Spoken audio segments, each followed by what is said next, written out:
We continue our journey through Holy Week. The reading for today comes from the Gospel according to St. John, chapter 12. 6 days before the Passover, Jesus came to Bethany, the home of Lazarus, whom he had raised from the dead. There they gave a dinner for him. Martha served, and Lazarus was one of those at the table with him. Mary took a pound of costly perfume, made of pure nard, anointed Jesus' feet, and wiped them with her hair. The house was filled with the fragrance of the perfume. But Judas Iscariot, one of his disciples, the one who was about to betray him, said, "Why was this perfume not sold for 300 denarii and the money given to the poor?" He said this not because he cared about the poor, but because he was a thief. He kept the common purse and used to steal what was put into it. Jesus said, "Leave her alone. She bought it so that she might keep it for the day of my burial. You always have the poor with you, but you do not always have me."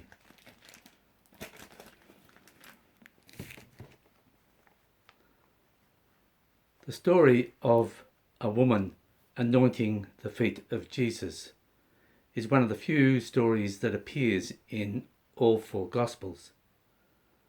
There are slight differences, but each tells the story of a woman who will break all the rules to express her love and devotion to Jesus in return for his unconditional love for her. In that, she is a model for us all. She is only identified in this Gospel. John tells us exactly who she is. She is Mary of Bethany, also known as Mary Magdalene. She is the sister of Martha and Lazarus. The events take place around a party that the family is giving for Jesus. In Matthew and Mark, this is a standalone story that occurs just before Judas decides to betray Jesus. In this Gospel, the story is part of a larger scheme. It occurs in Bethany on the night before Jesus' entry into Jerusalem. Mary says nothing. She pours an enormous quantity, nearly half a kilo, of perfume over Jesus' feet. The perfume fills the whole house, every nook and cranny. This is such an intimate scene. It has Mary as the absolute centre of attention. It is Judas who interrupts this rich, beautiful, intimate scene, probably out of embarrassment. Immediately, it is Judas and the other male disciples who become the centre of attention.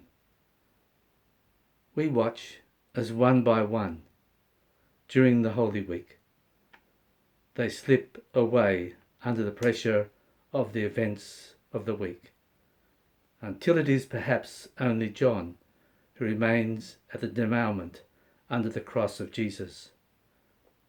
Even he is called away to care for the mother of Jesus.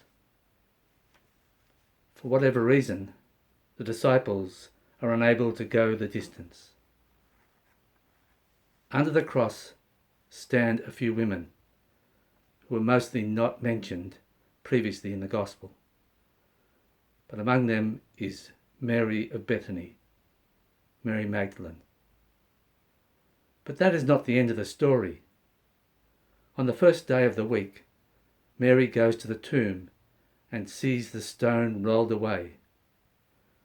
She is the one who summonses Peter and John, who enter the tomb and see it is empty. But strangely, they return home. It is Mary who stands and waits and weeps.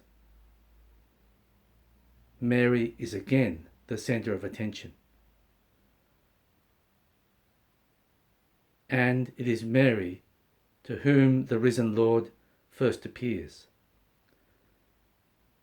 This is her reward for going the distance from the intimate act of anointing Jesus to accompanying him on the journey to the cross and to waiting for him on resurrection morning. And this is our reward too, for going the distance through Holy Week, for going the distance through these rough times, for going the distance through our life as a community together.